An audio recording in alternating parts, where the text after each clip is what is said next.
नमस्कार दोस्तों, संभव क्लासेज में एक बार फिर आपका स्वागत। मैं हूं आपका दोस्त जी आर चौधरी और मैं फिर हाजिर हूं राजनीति विज्ञान का एक महत्वपूर्ण टॉपिक लेकर।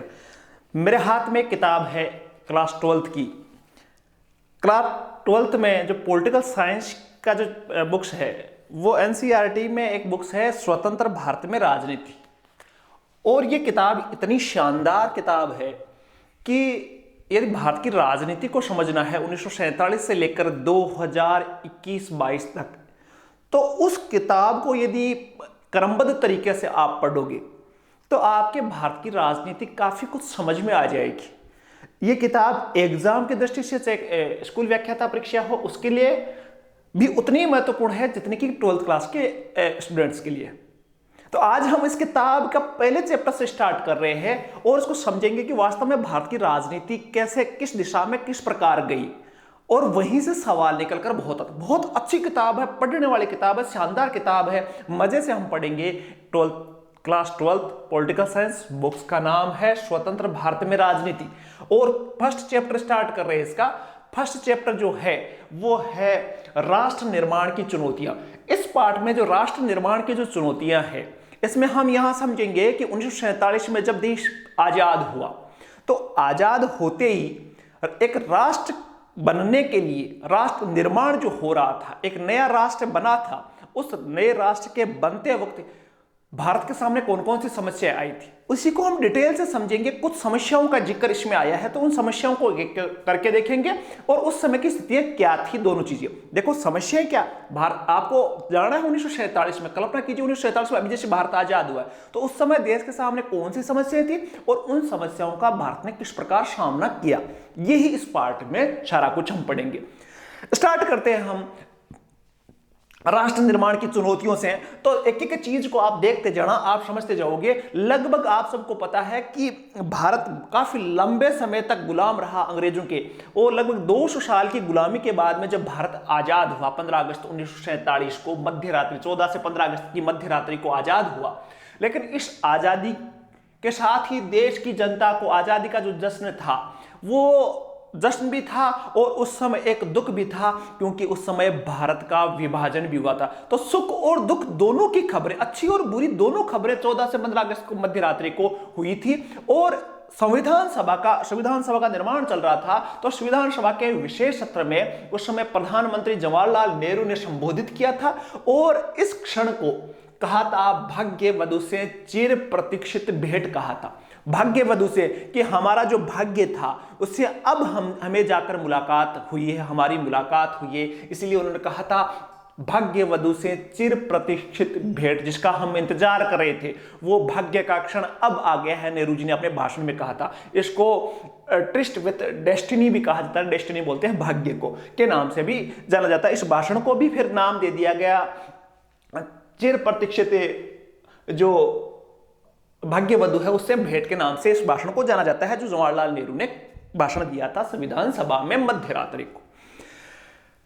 देखो, आजादी की लड़ाई के समय दो बातों पर सबकी सहमति थी। आजादी, जब भारत आजाद हुआ उससे पहले ही ये बातें, दो चीजों पर सब लोगों की सहमति थी कि भारत जब आजाद होगा तो ये सब मान रहे थे कि आजादी के बाद देश में कौन सा शासन स्थापित होगा, लोकतंत्र। सब नेता इस पर एकमत थे कि देश जब आजाद होगा तो उसमें भारत में कौन सी शासन व्यवस्था आएगी, लोकतंत्र स्थापित होगा। और दूसरी बात थी कि सरकार समाज के सभी वर्गों को लाभ देने के लिए प्रयास करेगी। ये दो चीजें, बाकी काफी मतभेद थे, अलग अलग नेता अलग अलग बातें करते थे, लेकिन इन दो बातों पर सब एकमत थे कि भारत में लोकतंत्र होगा आजादी के बाद में, और साथ ही सभी समाज के सभी वर्गों का भला करने के लिए सरकार प्रयास करेगी।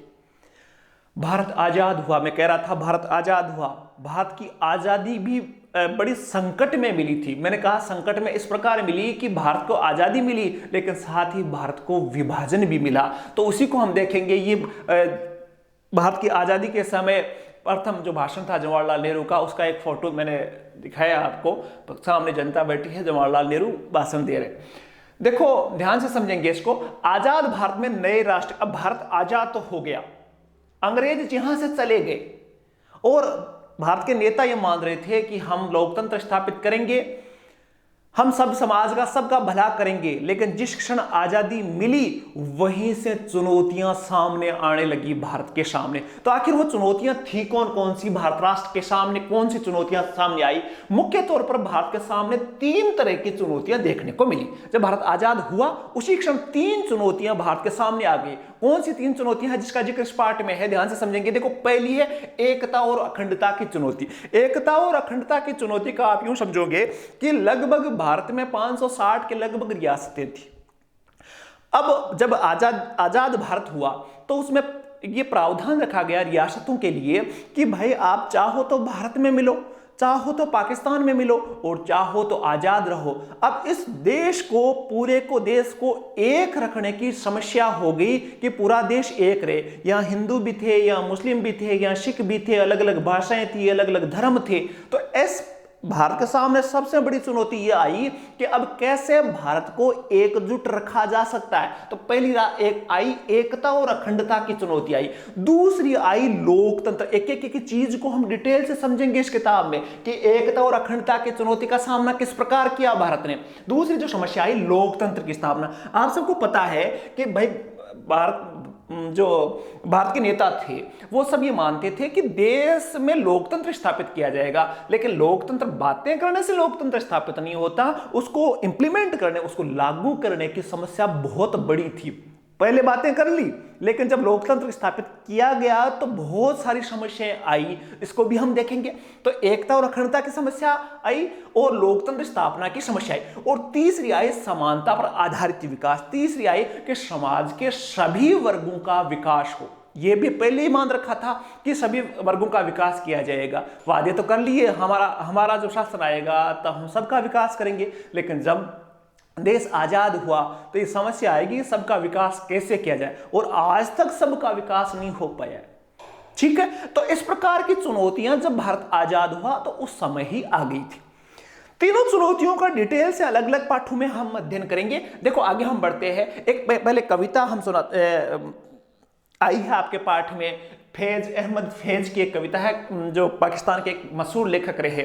उन्होंने, जब मैं कह रहा था कि भारत आज़ाद हुआ तो बड़ी संकटमय स्थिति में आज़ाद हुआ था, विभाजन हुआ था, मारकाट मची हुई थी, लोग इधर से उधर भाग रहे थे, लोगों को पता तक नहीं था कि मेरा देश कौन सा है। दिल्ली के आसपास आप सबको विभाजन का पता है कि विभाजन किस आधार पर किया गया था, हिंदू और मुस्लिम द्विराष्ट्र की भावना थी कि 2 धर्म 2 राष्ट्र होंगे। लेकिन भारत में भी बहुत सारे मुस्लिम थे जो दिल्ली के आसपास रहे थे, अलग अलग क्षेत्रों में रह रहे थे। पाकिस्तान में भी बहुत सारे हिंदू थे। तो जब भारत का आजादी मिली तो वो उतनी खुशी नहीं थी, क्योंकि साथ में क्या आया था, विभाजन। और इसी पर फैज अहमद फैज ने एक कविता लिखी है, ध्यान से कुछ लाइनें हैं, वो इस प्रकार है कि ये दाग दाग उजाला ये सबक जीदा शहर। देखो ध्यान से सुनना, ये दाग दाग उजाला ये सबक जीदा शहर, वो इंतजार था जिसका ये वो शहर तो नहीं। शहर का मतलब आप सिटी मत मान लेना, सर का मतलब है जैसे सवेरा है। तो वैसे है कि वो जो हम आशा कर रहे थे, जिसकी हम आशा कर रहे हैं, वैसा आज़ादी तो हमें नहीं मिली, वैसा सवेरा तो ये नहीं हुआ। तो इसी पे है वो दाग दाग उजाला ये सबक जीदा शहर, वो इंतजार था जिसका ये वो शहर तो नहीं, ये वो शहर तो नहीं जिसकी आरजू लेकर चले थे यार कि मिल जाएगी कहीं ना कहीं, फलक के दस्तके में तारों की आखिरी मंजिल, कहीं तो होगा सब ए सुस्त मौज का साहिल, कहीं तो जाके रुकेगा साफिनाए गमे दिल। कहने का मतलब है कि अहमद फैज ने कहा था कि जिसकी हम कल्पना कर रहे थे वो ये आज़ादी नहीं है, जिस सवेरे का हम इंतजार कर रहे थे वो सवेरा तो नहीं है, ये तो अंधकारमय सवेरा है जिसमें गम है, धुंध छाई हुई है। और हम तो चाह रहे थे कि ऐसा सवेरा हो जिसमें चारों तरफ खुशहाली खुशहाली, उजाला ही उजाला हो। इस प्रकार के भावों को लेकर फैज अहमद की कविता है। अमृता प्रीतम की कविता भी इसमें मिलेगी। मोटा तौर से हमने समझा कि आज़ादी हमें मिल तो गई लेकिन संकटमय स्थितियों में मिली। भारत पाकिस्तान का विभाजन हुआ और ये नाम शब्द विभाजन जो हुआ था वो बड़ा दुखदायी था। असंख्य आगे मैं समझाऊंगा कितना संकटमय था। तो ध्यान से समझना, एकता और अखंडता की चुनौतियां हम बात कर रहे थे, 3 चुनौतियों की, कि भारत के सामने जब आजाद हुआ तो 3 समस्याएं आई, एकता अखंडता की चुनौती, लोकतंत्र स्थापित करने की चुनौती और सभी समाज के सभी वर्गों के भले करने की चुनौती।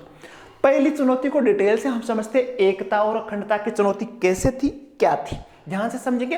तो देखो पहली बात आई कि भारत अपने आकार और विविधता में किसी महादेश के बराबर था। भारत बहुत बड़ा देश था, जब भारत आजाद बहुत बड़ा देश था, अब भी बहुत बड़ा देशों में, बड़े देशों में गिनती आती है।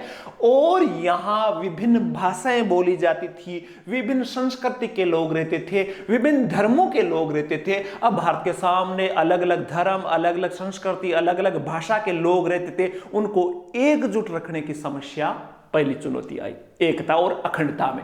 दूसरी बात देखें तो दूसरी बात है लोकतंत्र की स्थापना की बात आई। और तीसरी बात लोकतंत्र की स्थापना में मैं डिटेल से बता दूं आपको कि भारत में संसदीय शासन पर आधारित प्रतिनिधित्वमूलक लोकतंत्र को अपनाया गया और भारतीय संविधान में प्रत्येक नागरिक को मौलिक अधिकार और मतदान का अधिकार दिया गया।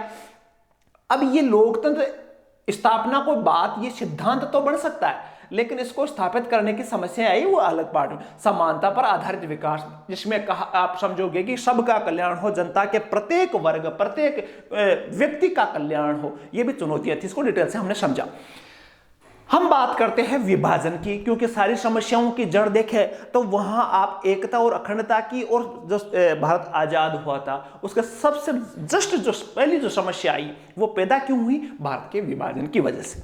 ध्यान से समझेंगे भारत का विभाजन क्या था, कैसे था, थोड़ा थोड़ा मोटी मोटी बात देखो। मुस्लिम लीग ने द्विराष्ट्र सिद्धांत की घोषणा की थी। द्विराष्ट्र सिद्धांत को अपनाते हुए तर्क दिया कि भारत में एक कौम नहीं अपितु दो कौमें हैं, एक हिंदू है और एक मुसलमान, दो कौमें रहती है। और इसी तरह भारत में दो कौमें रहती है तो भारत भी एक देश नहीं है, दो देश है, एक हिंदुस्तान है, एक पाकिस्तान है। यह बात आई आजादी से पहले की। कहने का मतलब भारत का विभाजन की पृष्ठभूमि आजादी से पहले तैयार होने लगी थी। दूसरी बात विभाजन में आप देखोगे तो दूसरी बात है भारत के विभाजन का आधार धार्मिक बहुसंख्यक को बनाया गया। भारत में विभाजन देखो, सिख भी रहते थे, ईसाई भी रहते थे, जैन बौद्ध ये भी रहते थे, लेकिन ज्यादातर जब भारत आजाद नहीं हुआ था उस समय जो बड़ा भारत था उसमें दो बड़ी जातियां थी, दो बड़ी कौमें थी, एक हिंदू थे एक मुसलमान। जैन सिख फारसी इनके आधार पर विभाजन नहीं हुआ, लेकिन दो ही को मोटा माना गया, तो बहुसंख्या जो थी वो दो कौमों की थी, इस आधार पर इसका विभाजन किया गया। तीसरी जो बात देखिए तो मुसलमानों की जनसंख्या के आधार पर पाकिस्तान के दो इलाके शामिल होंगे। विभाजन की जब चर्चा चल रही थी तो दो इलाके थे जहां मुसलमानों की संख्या हिंदुओं से ज्यादा थी। यह भी नहीं था कि वहां पूरी मुसलमान थे, यह नहीं था, लेकिन वहां मुसलमानों की संख्या हिंदुओं से ज्यादा थी। मुसलमानों की संख्या ज्यादा थी, वो दो इलाके शामिल होंगे, एक पश्चिमी में, भारत के पश्चिम में था और एक पूर्व में था। वो दोनों इलाके भी एक जगह नहीं थे, एक इधर था और एक इधर था। अब देश तो भाई पाकिस्तान एक ही बनाना है, लेकिन एक इधर और एक इधर, अब उनको एकजुट करना बड़ी समस्या थी।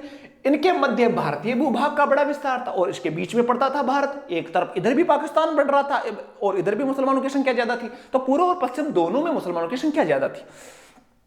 मुस्लिम बहुल प्रत्येक इलाका पाकिस्तान में जाने को राजी नहीं था। पहले देखो ये समस्या आई, विभाजन के लिए तैयार हो गए, लेकिन अब मुसलमानों के लिए अलग देश बनाए तो बनाए कैसे, एक इस तरफ पड़ा है एक इस तरफ, दोनों को उठा के तो एक जगह डाला नहीं जा सकता। भाई पूर्वी पाकिस्तान को, जो बंगाल, पूरी बंगाल था उसको उठाकर, ये तो नहीं है कि पंजाब में रख दिया जाए। भाई पाकिस्तान उधर भी मुसलमानों की संख्या ज्यादा थी पूर्व में और पश्चिम में, तो उनको एकजुट करने की समस्या है। दूसरी बात है कि यह भी नहीं था कि सारे जो मुस्लिम बहुल इलाके थे वो पाकिस्तान में जाने चाहते थे, यह भी नहीं था। मुस्लिम बहुल प्रत्येक इलाका पाकिस्तान में नहीं जाना चाहता था। पश्चिमोत्तर सीमांत प्रांत एक क्षेत्र था जिसका नेता था खान अब्दुल गफार खान, जिनको सीमांत गांधी भी कहा जाता है। कहां के थे, पश्चिमोत्तर प्रांत के नेता थे खान अब्दुल गफार खान, जिनको सीमांत गांधी कहा जाता है। उन्होंने भी कहा था कि हम भारत से अलग नहीं होंगे और उन्होंने द्विराष्ट्र सिद्धांत का विरोध किया था। अब सीमांत गांधी, खान अब्दुल गफार खान का सीमांत प्रांत में काफी अच्छा प्रभाव था, तो कहने का मतलब था कि सभी मुस्लिम बहुल संख्या वाले इलाके पाकिस्तान में नहीं मिलना चाहते थे। तीसरी जो बात करूं तो ब्रिटिश इंडिया के मुस्लिम बहुल प्रांत पंजाब और बंगाल में अनेक हिस्से बहुसंख्यक गैर मुस्लिम आबादी वाले थे। ऐसे में इन प्रांतों का बंटवारा धार्मिक बहुसंख्या के आधार पर जिले या उसके निचले स्तर प्रशासनिक हलकों के आधार पर बना दिया गया।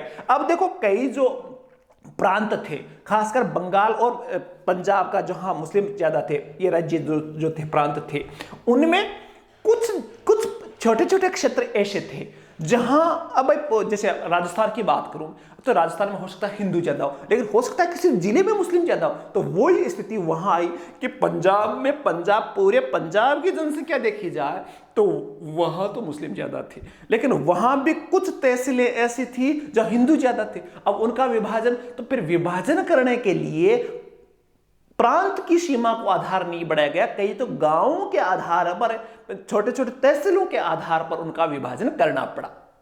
तो विभाजन करना भी कोई आसान काम नहीं था कि भाई चलो एक दिन में लाइन खींच ली, दो भाई है, एक भाई, चलो हम बंटवारा करते हैं, बांट लिया। दो भाइयों का बंटवारा होना मुश्किल होता है, तो फिर दो देशों का बंटवारा कैसे हुआ होगा, आप कल्पना कीजिए। और वो भी किस आधार पर कि हिंदू ज्यादा है वो हिंदुस्तान वाला इलाका होगा, जहां पाकिस्तान मुस्लिम ज्यादा है वो पाकिस्तान में जाएगा। अब एक एक घर को कैसे नापे, कहीं हिंदू ज्यादा है, कहीं मुस्लिम ज्यादा है। तो ये विभाजन भी भारत के सामने बड़ी विकट समस्या पैदा कर दी, विभाजन करना भी बहुत कठिन हो गया। भारत विभाजन केवल धर्म के आधार पर हुआ था, इसलिए दोनों ओर के अल्पसंख्यक वर्ग बड़े असमंजस में थे कि उसका क्या होगा, वह कल से पाकिस्तान के नागरिक होंगे या भारत के नागरिक। अब मान लो समस्या एक और आई कि भाई जैसे कोई लाहौर की बात करूं मैं, लाहौर में कोई हिंदू परिवार रह रहा था, अब वो रह तो पाकिस्तान मुस्लिम बहुल इलाके में था, लेकिन था तो हिंदू, तो उसको समझ में नहीं आ रही थी। दिल्ली की बात करूं मैं, दिल्ली के आसपास बहुत सारे मुस्लिम बसे हुए थे। अब उनको जब विभाजन हो रहा था, वो थे मुस्लिम, लेकिन उनको पता नहीं था कि वो हिंदुस्तान में रहेंगे कि पाकिस्तान में, कोई पता नहीं था। लोग अफरा तफरी में थे, सोच रहे थे उनको देश है कौन सा, पाकिस्तान है कि हिंदुस्तान है, हमारा घर दिल्ली में है, हम है मुस्लिम, पूर्वी पाकिस्तान में जाए, पश्चिम पाकिस्तान में जाए, यहां रहे, मेरा देश कौन सा है। तो ऐसी अफरा तफरी में भारत को आजादी मिली, वो भाग्य वधु मिली जिसका चिर प्रतीक्षित इंतजार लोगों को था। समस्याएं थी, लेकिन इतनी विभाजन की समस्या ही नहीं थी कि विभाजन कैसे होगा। इसके अलावा भी समस्याएं थी। जब विभाजन किया गया तो बहुत सारे हिंदू हैं वो पाकिस्तान से भारत भाग रहे थे, और बहुत सारे मुस्लिम भारत से पाकिस्तान भाग रहे थे। पूरे देश में एक उन्माद की स्थिति थी, रक्तपात हो रहा था, दंगे हो रहे थे। गांधी जी बार बार इन दंगों को रोकने के लिए नोआखाली में उस समय प्रयास कर रहे थे। लेकिन यहां एक दृश्य है, जैसे आपने एक फिल्म देखी होगी गदर, जिसकी शुरुआत इसी प्रकार के सीन से होती है, जहां ट्रेनें भरी हुई लोगों की इधर से उधर, विस्थापितों की संख्याएं देखो, ट्रेन की छत, ट्रेन के अंदर खचाखच लोगों की भरी हुई आबादी है, मारकाट, लाशों के ढेर इधर से उधर जा रहे थे। तो इस प्रकार की परिस्थितियों में भारत का विभाजन हुआ। समझते हैं अगली बात को कि विभाजन की आई समस्या। विभाजन करना जो था उसमें भी समस्या थी कि कैसे बांटे भाई, कहीं हिंदू ज्यादा है, कहीं मुस्लिम ज्यादा है, कोई लोग लाहौर में बैठा है वो हिंदू है, दिल्ली में बैठा है वो मुस्लिम है, समस्याएं थी। तो वो समस्याएं कौन कौन सी आई, विभाजन में कौन कौन सी समस्याएं, ध्यान से समझना। भारत विभाजन की योजना में यह नहीं कहा गया था कि दोनों भागों के अल्पसंख्यकों का विस्थापन भी होगा। विभाजन से पहले ही दोनों देशों के बंटने वाले इलाकों में हिंदू मुस्लिम दंगे भड़क उठे। पहली जो विभाजन किया गया उसमें पहली समस्या ये आई कि विभाजन ये था कि भाई जहां मुस्लिम ज्यादा है वो पाकिस्तान बढ़ेगा, जो हिंदू ज्यादा है वो हिंदुस्तान बढ़ेगा। लेकिन ये नहीं कहा गया कि जो अल्पसंख्यक है, मान लो पाकिस्तान में जो हिंदू थे उनका क्या होना है, और जो भारत में मुस्लिम है उनका क्या होना है। इस मामले में कोई प्रावधान विभाजन के जो कानून बना था उसमें नहीं था, और इस वजह से भयंकर दंगे विभाजन से पहले ही होने लगे। देश में हिंदू और मुसलमानों के भयंकर दंगे होने लगे और हजारों की संख्या में लोग मारे जाने लगे। मैं कह रहा था चारों तरफ अफरा तफरी थी, लोग मार रहे थे, काट रहे थे, लूट रहे थे। कईयों की स्थिति अभी मैं आपको बताऊंगा। स्थितियां थी पश्चिमी पंजाब में रहने वाले अल्पसंख्यक, पश्चिमी पंजाब जो पाकिस्तान अभी वर्तमान में है, गैर मुस्लिम लोगों को अपना घर बार जमीन जायदाद छोड़कर अपनी जान बचाने के लिए वहां से पूर्वी पंजाब में भागकर आना पड़ा। जो हिंदू थे पश्चिमी पंजाब में जो अभी पाकिस्तान में है, वहां के जो हिंदू सिख जो कम्युनिटी थी उनको मजबूरन वहां से भागकर पूर्वी पंजाब में आना पड़ा, और इसी प्रकार मुसलमानों को भी पाकिस्तान भारत से जाना पड़ा। वहां भारत में जो हिंदू और सिख थे पश्चिमी पंजाब में, उनके साथ अत्याचार हुआ, महिलाओं के साथ बलात्कार हुआ, जबरदस्त धर्म परिवर्तन किया गया। कईयों ने अपनी पत्नी और बच्चों को जहर दे दिया था कि अपनी इज्जत बच जाएगी। इस प्रकार के दृश्य के बीच में भारत का विभाजन हो रहा था।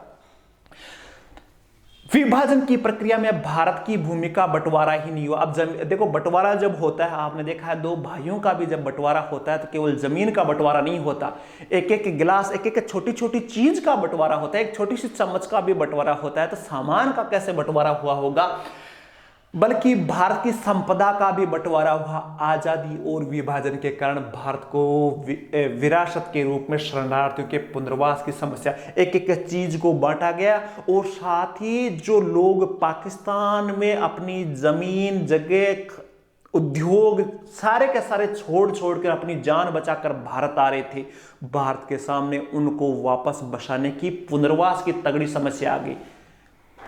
ट्रेनें की ट्रेनें भर भर के आ तो रही थी, लेकिन उनको पता नहीं था, उनका न रहने की व्यवस्था थी, न खाने की व्यवस्था थी, न काम धंधे की। सरकार के सामने पहली समस्या आ गई कि उनको पुनर्वास कैसे किया जाए।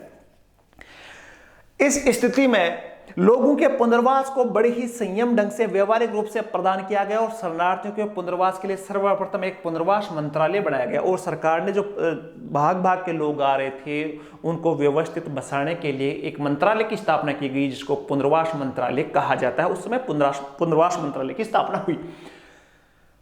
विभाजन की कार्रवाई चल रही थी। आगे हम देखें विभाजन का परिणाम। अब भारत का विभाजन हो गया, ऐसी स्थिति में अलग अलग हो गए, लेकिन परिणाम भी भयंकर थे। इस काम के परिणाम भी भयंकर थे। क्या परिणाम थे? लोगों को मजबूरन अपना घर बार छोड़कर सीमा पार जाना पड़ा। लोगों की इच्छा नहीं थी, लोगों का जन्म कहीं और हुआ था, लोगों का काम कहीं था, लोगों का मकान कहीं और था, लेकिन एक रात में वो बाउंड्री कि आज से विभाजन, इधर से उधर, लोग अपना बोरियां बिस्तर बांध के, सारा सामान छोड़ के, सारा जो जमीन जायदाद थी वो छोड़ के वापस लोगों को मजबूरन छोड़ कर सीमा पार जाना पड़ा। पलायन हो रहा था। दूसरा परिणाम यह हुआ कि बड़े स्तर पर इसमें हिंसा हुई, हजारों आदमी मारे गए, लाखों आदमियों को अपना घर बार छोड़कर शरणार्थी के रूप में एक जगह से दूसरे, बहुत सारे मुसलमानों को भारत से पाकिस्तान जाना पड़ा, और बहुत सारे हिंदू और सिख परिवारों को पंजाब छोड़ के पूर्वी पंजाब में आना पड़ा। तो बहुत हिंसा का शिकार हो। मैंने अभी भी कहा, महिलाओं के साथ अत्याचार, बलात्कार, धर्म परिवर्तन, मारकाट, बहुत भयंकर स्थितियां उस समय थी। अमृतसर और कोलकाता में सांप्रदायिक दंगे हुए सबसे ज्यादा है, अमृतसर और कलकत्ता में ज्यादा। अमृतसर में क्यों हुए? क्योंकि पंजाब का विभाजन हो रहा था और बंगाल का विभाजन हो रहा था, तो कलकत्ता में भयंकर दंगे हुए। लोगों को मजबूरन शरणार्थी शिविरों में रहना पड़ा। जो लोग अपना काम धंधा छोड़ के, अपनी जगह को छोड़ के, अपने देश को छोड़ के आए थे, उनको शरणार्थी शिविरों में रहना पड़ा, जहां टेंटों में लोगों को कई सालों तक रहना पड़ा, जिनका कोई अंत का जो अंत था कठिनाइयों का, वो नहीं हो रहा था, क्योंकि उन्होंने अपनी जमीन छोड़ दी थी, एक रात में पराये हो गए थे। औरतों को अगवा किया गया, जबरन शादी करनी पड़ी दूसरे लोगों को, धर्म भी उनको बदलना पड़ा, ये भी अत्याचार हुए। साथ में कई मामलों में लोगों ने परिवार की इज्जत बचाने के लिए खुद की घर की बहू बेटियों को जहर से मार डाला था, ताकि उनके साथ बलात्कार नहीं, उनका धर्म परिवर्तन नहीं किया जाए। सोचो, आपको पीड़ा होगी, और यही पीड़ा आज भी हमारी नसों में रहती है। इसलिए भारत और पाकिस्तान दोनों देश कभी एकजुट नहीं हो पाते। जब भी पाकिस्तान का नाम आता है, एक छोटे से बच्चे के मन में भी इतना जहर होता है कि पाकिस्तान तो बहुत बुरा होगा। ये यहीं से तो परिवार की इज्जत बचाने के लिए खुद की बहू बेटियों को भी मार डाला गया इस स्थिति में। अगली बात करिए वित्तीय संपदा के साथ साथ मैं बात कर रहा था ना कि जब दो भाइयों का विभाजन भी होता है तो छोटी चम्मच तक विभाजित होती है, तो उस समय भारत का भी विभाजन हुआ। तो उस समय टेबल कुर्सी टाइपराइटर पुलिस के भी बंटवारे हुए कि आधा थाना तेरा, ये पुलिस थाने में टेबल इसकी है और कुर्सी इसकी है, ये फाइल इसकी है वो फाइल इसकी है, ये घंटी जो बजाने वाली है वो इसकी है, ये घड़ी उसकी है। इस प्रकार का भारत में विभाजन हुआ। और विभाजन की बात देखिए 80 लाख लोग, संख्या बता दो परिणाम में, तो 80 लाख लोगों को घर छोड़कर सीमा के आर पार जाना पड़ा। 80 लाख लोग इधर से उधर या उधर से इधर गए थे और 80 लाख लोगों को अपना घर बार, अपना काम धंधा, अपने मकान सब कुछ छोड़ना पड़ा था। तो 80 लाख लोगों का पलायन हुआ था और संसार में ये पहली त्रासदी थी जिसमें इतने लोगों का पलायन हुआ था। अगली बात करें तो 5 से 10 लाख लोग अपनी जान गंवाए और कई डाटा कहते हैं कि इसमें 10 से 20 लाख की संख्या में लोगों को अपनी जान गंवानी पड़ी थी। ऐसे मिली थी भारत की आजादी। देखो इस पे एक फिल्म का भी आपकी किताब में जिक्र है। फिल्म का नाम है गरम हवा, जिसमें एक व्यक्ति की कहानी है जो सेम आपको यदि मौका मिले तो देखना। गरम हवा पुरानी फिल्म है जिसमें एक व्यक्ति है सलीम जो कि आगरा में एक जूतों की दुकान चलाता है। इसकी कहानी मैं थोड़ी सी बता दूं। जूतों की दुकान चलाता है और उसे में भारत का विभाजन हो जाता है। सलीम खुद मुस्लिम थे, उसके मन में थी कि मैं पाकिस्तान जाऊं, भारत जाऊं, लेकिन उसको लग रहा था कि मैं भारत में ही रहूंगा। उनके मन की कशमकश पर आधारित है गरम हवा। कभी मौका मिले तो ये देखना, भारत पाकिस्तान विभाजन को काफी कुछ समझ पाओगे। देखो अब पहली समस्या मैं कह रहा था भारत की एकता और अखंडता की समस्या थी। भारत का आजादी हुई, आजादी मिली कैसे, किस स्थिति में मिली, ये समझाया मैंने। अब देखो भारत के सामने थी एकता और अखंडता की में ही एक समस्या थी कि भारत में जो रजवाड़े थे, रजवाड़े का मतलब जहां राजाओं का शासन। देखो मैं बता दूं भारत में जब अंग्रेजों का शासन था तो 2 प्रकार का भारत था। एक भारत जिसमें अंग्रेजों का सीधा राज था और एक भारत जिसमें राजाओं का शासन था और राजा किसकी गुलामी करते थे, किसके तले बेचारते थे, अंग्रेजों के।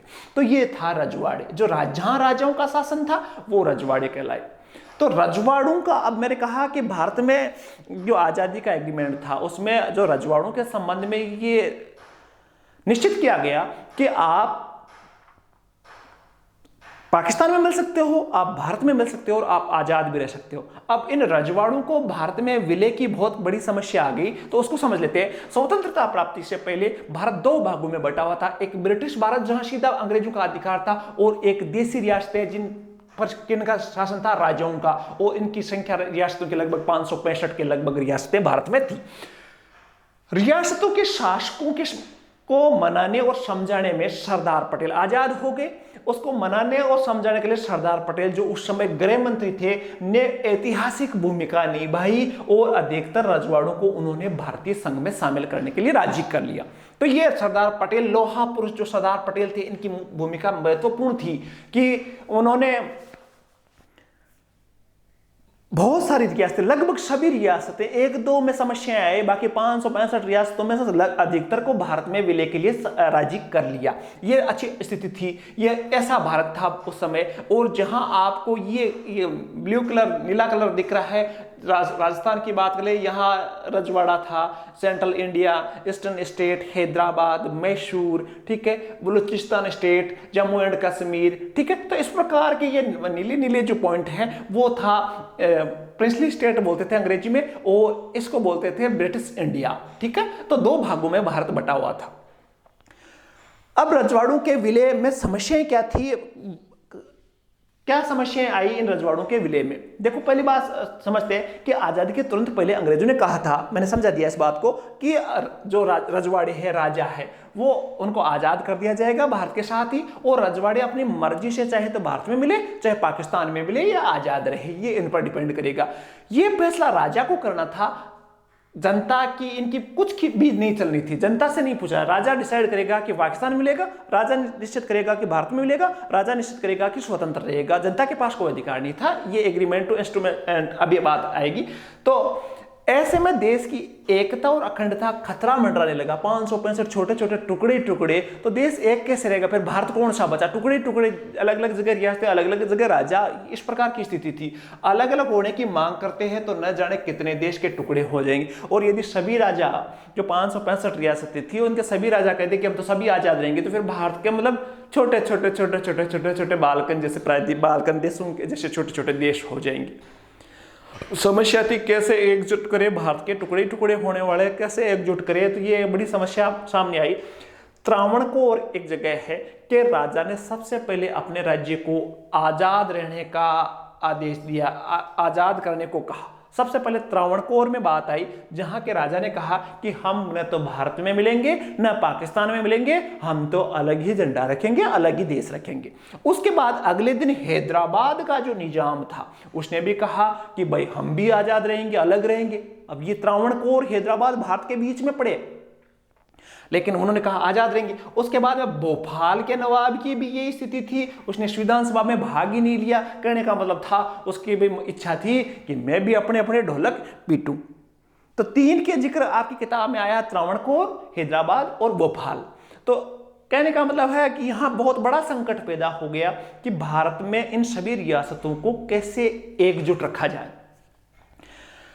बात आई रजवाड़ों के विलय में पटेल की भूमिका। अब पटेल, सरदार वल्लभ भाई पटेल की जिम्मेदारी आ गई कि कैसे इन 565 जो 550 के लगभग रियासतें हैं और कुछ रियासतें अलग अलग रहने की इच्छा रखती है, उनको कैसे एकजुट किया जाए। तो ये सब भूमिका निभानी थी सरदार पटेल को। कैसे निभाई? देखो, भारत देश के छोटे छोटे टुकड़े हो जाने की संभावना बनी। ऐसे में सरकार ने कठोर फैसला लिया। सरकार उस समय थी, जवाहरलाल नेहरू गृह मंत्री सरदार वल्लभ भाई पटेल थे, तो उन्होंने कठोर निर्णय किया कि किसी भी हालत में हम इन रजवाड़ों को अलग नहीं रहने दे सकते, चाहे राजी मान जाए चाहे नाराज होके मान जाए, कैसे भी करके हमें इनको एकजुट करना है। तो मुस्लिम लीग ने इसका विरोध किया। मुस्लिम लीग कह रही थी कि भाई आजाद रहने दो, इनको कहना था कि रजवाड़ों के लिए उनकी मनमर्जी पर फैसला किया जाए, उनको फायदा था कि भारत में वो मिले नहीं। तो मुस्लिम लीग ये बात कर रही थी, लेकिन सरकार ने निर्णय कर लिया। सरदार वल्लभ भाई पटेल ने अपनी चतुराई और सूझबूझ से रजवाड़ों को भारतीय संघ में शामिल कर लिया। कैसे किया? देखो क्या है, देसी रियासतों के बारे में कुछ अहम बातें मैं आपको बता दूं। देसी रियासतों में क्या क्या हुआ। अधिकतर रजवाड़ों के लोग भारतीय संघ में, राजा शामिल चाहे मत हो, लेकिन वहां की जनता की इच्छा थी कि वो भारत में शामिल हो। पहली अच्छी बात थी ये। दूसरी अच्छी बात करें तो भारत सरकार कुछ इलाकों को स्वायत्तता देने के लिए तैयार थी, जैसे जम्मू एंड कश्मीर। भारत सरकार यह भी कहती थी कि आप मिल जाओ, हम आपको कुछ मामलों में आजादी दे देंगे। जैसे जम्मू कश्मीर को 370 के तहत, आप सबको पता है 370 के तहत स्वायत्तता दी गई थी, तो वैसे ही भारत सरकार उस समय में तैयार थी कि कुछ इलाके यदि मिले भारत में तो हम स्वायत्तता दे देंगे, कुछ अधिकार उनको देंगे। तो कहने का मतलब भारत सरकार का नरम रुख भी था और गर्म रुख भी। उन्होंने कहा कि यदि आप मिल जाओ ठीक है, आपकी कुछ बातें हम मान लेंगे, आपको कुछ आजादी हम दे देंगे, नहीं मिलोगे तो फिर हम देख लेना। तो ये स्थिति थी। विभाजन की पृष्ठभूमि में विभिन्न इलाकों के सीमांकन के सवाल पर खींचतान जोर पकड़ रही थी और ऐसे में देश की क्षेत्रीय एकता और अखंडता के प्रश्न सबसे महत्वपूर्ण हो गया। अब विभाजन के पृष्ठभूमि में अलग अलग जो सीमांकन हो रहा था, देश की विभाजन जो हो रहा था उसमें सीमांकन हो रहा था, तो पाकिस्तान अपनी तरफ खींच रहा था। जैसे राजस्थान में जोधपुर रियासत को अपनी तरफ मिलाना चाह रहा था, भारत चाह रहा था कि अपनी तरफ मिले, राजा कह रहा था कि मैं तो स्वतंत्र ही रहूं। तो ऐसे खींचतान भारत और पाकिस्तान में पैदा होगी। जम्मू कश्मीर में 1948 में आप देखोगे युद्ध स्टार्ट हो गया, 47 में युद्ध स्टार्ट हो गया। तो इस प्रकार की स्थितियां पैदा होगी, खींचतान पैदा होगी भारत और पाकिस्तान के मध्य इन रजवाड़ों को लेकर। अधिकतर रजवाड़ों के शासकों ने भारतीय संघ में अपने विलय के एक एग्रीमेंट था, जिसको बोलते हैं इंस्ट्रूमेंट ऑफ एक्सेशन कहा जाता है, उस पर हस्ताक्षर कर लिए। ज्यादातर रजवाड़ों ने, भारत सरकार ने एक एग्रीमेंट बनाया था जिसको बोलते हैं इंस्ट्रूमेंट ऑफ एक्सेशन, इस पर साइन कर दिए। इसका मतलब होता था कि जिस राजा ने इस पर साइन किए वो भारत में शामिल होने के लिए तैयार हो गया, उसको वो रियासत भारत में मिल जाती थी।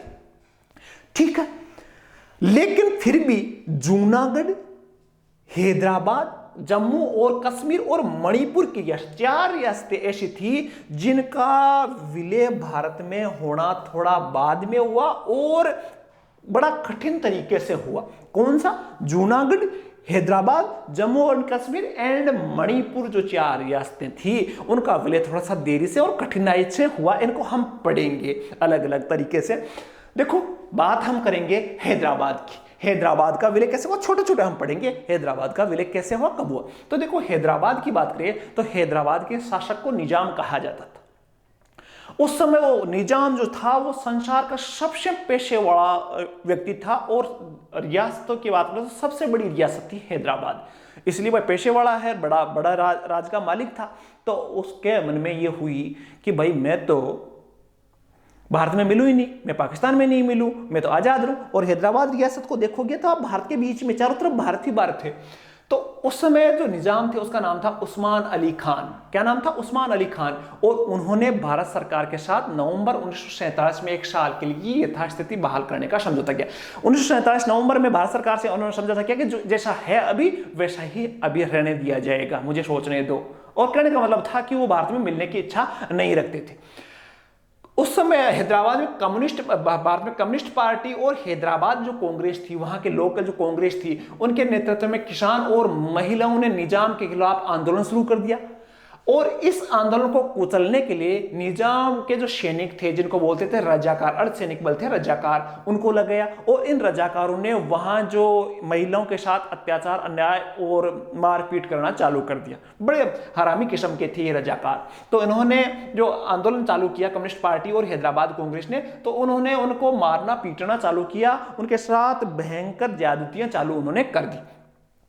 अब क्या हुआ, इसके जवाब में भारत सरकार ने सितंबर 1948 में सैनिक कार्रवाई की। सेना भारत ने भेज दी। निजाम को आज छुटपुट घटनाएं हुई, हैदराबाद थोड़ा सा सामना किया भारत की सेना का, निजाम की ये टपोरियों ने, रजाकारों ने, और बाद में निजाम को आत्मसमर्पण करना पड़ा।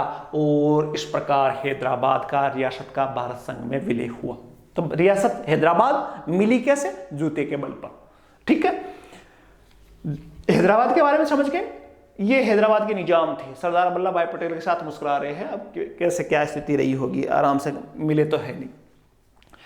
दूसरी बात, मणिपुर की बात कर लेते हैं। तो मणिपुर रियासत के विलय की बात करें तो मणिपुर के, देखो मणिपुर के आंतरिक स्वायत्तता बनी रहे, इसको लेकर महाराजा बोधि चंद्र सिंह और भारत सरकार के बीच विलय सहमति पर हस्ताक्षर हुए। देखो मणिपुर के शासक थे बोधि चंद्र सिंह, और भारत सरकार के मध्य एक समझौता हुआ कि मणिपुर को आजाद रखा जाएगा, केवल विदेश मामलों में भारत के अधीन रखा जाएगा, बाकी आंतरिक तौर से बोधि चंद्र चाहे जैसा करे। ये एग्रीमेंट भारत सरकार के साथ हुआ था। लेकिन जनता के दबाव में बाद में निर्वाचन कराया गया, और जहां जनता ने कहा कि हम भारत में मिलना चाहते हैं, राजतंत्र कायम, संवैधानिक राजतंत्र वहां कायम हुआ।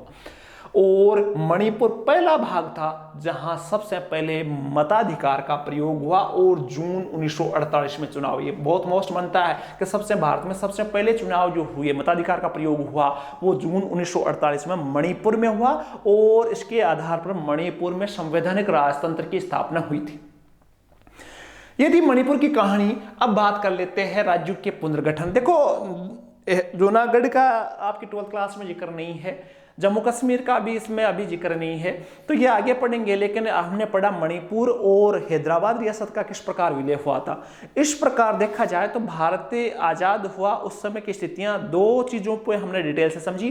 पहली चीज थी भारत का विभाजन से उत्पन्न स्थितियां और विभाजन का जो परिणाम थे वो, और दूसरे हमने स्थिति पढ़ी जो रजवाड़े थे, क्योंकि तीन समस्याओं पे हम पढ़ रहे थे। भारत की एकता और अखंडता की चुनौती हम समझ रहे थे, अभी लोकतंत्र की चुनौती भी समझेंगे, और सभी लोगों के विकास की जो समस्या थी उसको भी हम समझेंगे। लेकिन पहली समस्या का एक पहलू हमने समझ लिया कि देश की एकता और अखंडता के लिए क्या क्या प्रयास किए। एकता और अखंडता का पहली समस्या जो थी वो थी भारत पाकिस्तान विभाजन की, और जो दूसरी समस्या थी जो रजवाड़े थे उनका विलय की। तो रजवाड़ों का विलय हमने पढ़ा, और भारत आजाद हो गया। अब भारत के सामने एकता और अखंडता की एक और समस्या आई कि भारत में जो राज्य हैं उनके निर्माण की बड़ी समस्या पैदा होगी, उसको समझेंगे। राज्यों का पुनर्गठन, ठीक है। राज्यों का पुनर्गठन का मतलब होता है कि जो भारत में अलग अलग प्रांत थे, 14 राज्य, 6 केंद्र शासित प्रदेश, तो उनको अब मांग भारत में आजाद होते ही अलग अलग मांगे होने लगी कि राज्य और ज्यादा बढ़ने चाहिए, ये भी राज्य बढ़ना चाहिए, वो भी राज्य बढ़ना चाहिए। तो इस मांग को हम समझेंगे। औपनिवेशिक शासन के समय प्रांतों का गठन प्रशासनिक सुविधा के अनुसार किया गया था। जब अंग्रेज थे तो अंग्रेजों के समय तो जितने भी प्रांत बने थे, राज्य बने थे, वो किस आधार पर बने थे? प्रशासनिक सुविधा के, भाई सरकार आराम से कंट्रोल कर सके, व्यवस्था चला सके, इस आधार पर बने थे। लेकिन जो ही भारत आजाद हुआ, भारत में भाषाई और सांस्कृतिक बहुलता के आधार पर राज्यों की गठन। अब जो ही आजाद हुआ तो अब तो कहने लगे सभी लोग कि अपना राज आ गया, अपना राज आ गया, तो अपना राज आ गया तो भाषा के आधार पर राज्यों की मांग होने लगी और संस्कृति के आधार पर राज्यों की मांग होने लगी। ज्यादातर भाषा के आधार पर राज्यों की मांग होने लगी कि अलग भाषा, मराठी बोलने वाले महाराष्ट्र बनेगा, तमिल बोलने वाले तमिलनाडु, कन्नड़ बोलने वाले केरल, तो भाषा के आधार पर राज्यों की मांग उठने लगी।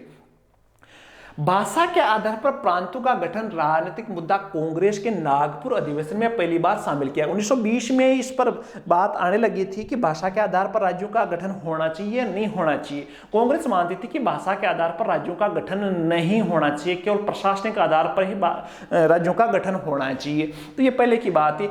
आंध्र प्रदेश का निर्माण, सबसे पहला जो राज्य बना 1952 में आंध्र प्रदेश बना और वो भाषा के आधार पर राज्य बना था। ठीक है, भाषा के आधार पर राज्य बना था। कैसे बना?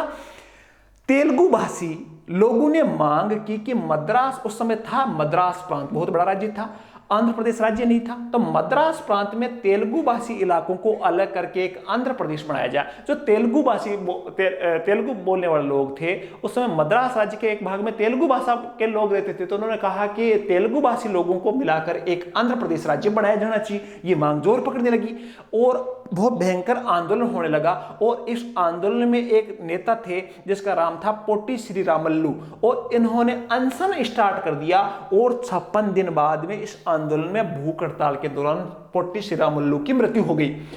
इस वजह से सरकार को 1952 दिसंबर में आंध्र प्रदेश राज्य का गठन करना पड़ा। तो पहले बात है भाषा के आधार पर गठित राज्य कौन सा था? आंध्र प्रदेश, 1952। तो यहां एक राज्य बन गया। अब देखो यहां राज्यों की पुनर्गठन की बात आई तो एक आयोग बनाया गया था, पुनर्गठन आयोग। पुनर्गठन आयोग, राज्य पुनर्गठन आयोग, जिसको बोलते हैं SRC। SRC का मतलब है स्टेट रीऑर्गेनाइजेशन कमीशन। तो ये SRC का गठन किया गया और भाषा की समस्या देश के सामने बड़ी। तो एक कार्टून आया है जिसमें ये भाषा का जिन है और इसमें SRC जो राज्य पुनर्गठन आयोग है वो छोटा सा है, इसमें इस जिन का पैर तक नहीं आ रहा है, इसको घुसाने की कोशिश करे। नेता चुपचाप देख रहे हैं कि जिन घुसेगा कि नहीं घुसेगा। अब इतना बड़ा जिन कैसे घुसेगा, इसमें नहीं घुस पाएगा। तो एक छोटे सा भाषा की समस्या कहने का मतलब है, इस कार्टून का नाम भी दे रखा है कॉक्सिंग द जेनी। इस कार्टून में लगता है कि भाषा की समस्या उस समय देश के सामने बहुत बड़ी समस्या थी। तो भाषा राज्य पुनर्गठन आयोग SRC का गठन किया गया।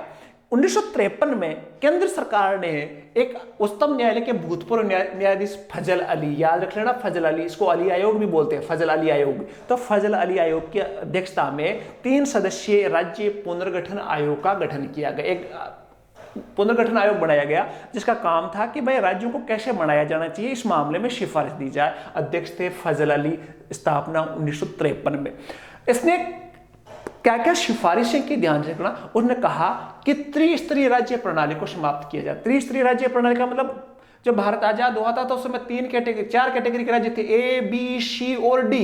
D में केवल केंद्र शासित प्रदेश था, लेकिन A, B, C कैटेगरी के राज्य थे। A जो ब्रिटिश प्रांत है, B जो देशी रजवाड़े थे, और C जिन पर सीधा राज था या उप गवर्नर बैठते थे। तो पहली आई कि जो ABC जो राज्य प्रणाली है सभी राज्यों को बराबर कर दिया जाना चाहिए। तो ये प्रस्ताव आया। दूसरा जो प्रस्ताव आया, केवल 3 केंद्र शासित प्रदेश रखे जाए, अंडमान और निकोबार, दिल्ली और मणिपुर, इन 3 ही को केंद्र शासित प्रदेश रखा जाए, बाकी को सभी नजदीकी राज्यों में मिला दिया जाना चाहिए। ये SRC की सिफारिश है। तीसरा था राज्यों की सीमा का निर्धारण वहां पर बोली जाने वाले भाषा के आधार पर होना, और राज्यों का बॉर्डर है वो भाषा के आधार पर होना चाहिए। परिणाम क्या हुआ? परिणाम यह हुआ कि इस आयोग ने अपनी रिपोर्ट 53 में गठित हुआ, 55 में इसकी रिपोर्ट आई और इस आधार पर संसद ने राज्य पुनर्गठन अधिनियम 1956 पारित किया गया और 14 राज्य और 6 केंद्र शासित प्रदेश बनाए गए राज्य पुनर्गठन। याद रख लेना, 1956 में भारत में कितने राज्य थे? 14 राज्य और 6 केंद्र शासित प्रदेश। देखो सारे 14 से किस प्रकार राज्यों की संख्या बढ़ी, उसके लिए छोटा सा तौर से मैं बता रहा हूं, बाकी इसमें एक वीडियो का डिस्क्रिप्शन में लिंक मिलेगा, उसको आप डिटेल से देख लेना। देखो 1900 उसके बाद में कैसे कैसे राज्य बने। तो 1960 में जो महाराष्ट्र और गुजरात एक ही थे, तो 1960 में पहला राज्य अलग अलग प्रकार जो राष्ट्रीय पुनर्गठन आयोग एसआरसी के बाद में जो पहला राज्य 1960 में बना। ध्यान से देख लेना इनको, 1960 में क्या हुआ, महाराष्ट्र और गुजरात एक राज्य के तौर पर थे पहले। इन दोनों राज्यों को मुंबई से अलग करके बनाया गया। पहले ये इतना मुंबई था सारा, इसको बोलते थे मुंबई। अब 1960 में महाराष्ट्र और गुजरात दो राज्य बनाए गए अलग करके।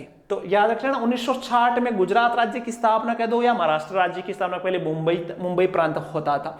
उसके बाद में 1963 की बात करूं तो 1963 में नागालैंड जो है वो असम से अलग करके, नागालैंड है असम से अलग करके अलग राज्य बनाया गया। डेटा याद रख लेना एक बार। इसके बाद में है 1966 में पंजाब ये हरियाणा एक ही था, तो ये राज्य बना हरियाणा 1966 में। इसके बाद में 1972 में हिमाचल प्रदेश का निर्माण, 71 में हिमाचल प्रदेश का निर्माण हुआ, वो भी इतना पंजाब ही था पहले, तो हिमाचल प्रदेश भी इससे अलग होकर बना। और 1972 में आसाम से ही मेघालय का निर्माण हुआ, 1972 में मेघालय बना। 1975 में सिक्किम को इंडिया यूनियन ज्वाइन करने के साथ ही एक अलग राज्य, 1975 में सिक्किम को राज्य का दर्जा दिया गया।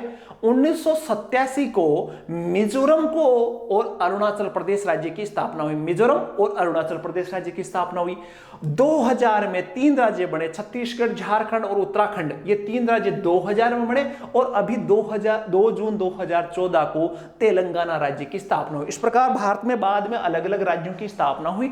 एक बार वीडियो को आराम से देख लेना, आपको इंडियन पॉलिटी समझनी है, स्वतंत्र भारत की राजनीति समझनी है, तो ये आगे के जो चैप्टर है वो चैप्टर नंबर 2 भी बहुत महत्वपूर्ण है, 3 सारे एक चैप्टर एक साथ देखोगे आप, काफी इंपॉर्टेंट रहने वाले। ऐसा है ये पसंद आया होगा, आपको समझ में आया होगा। अब देखेंगे हम चैप्टर नंबर 2।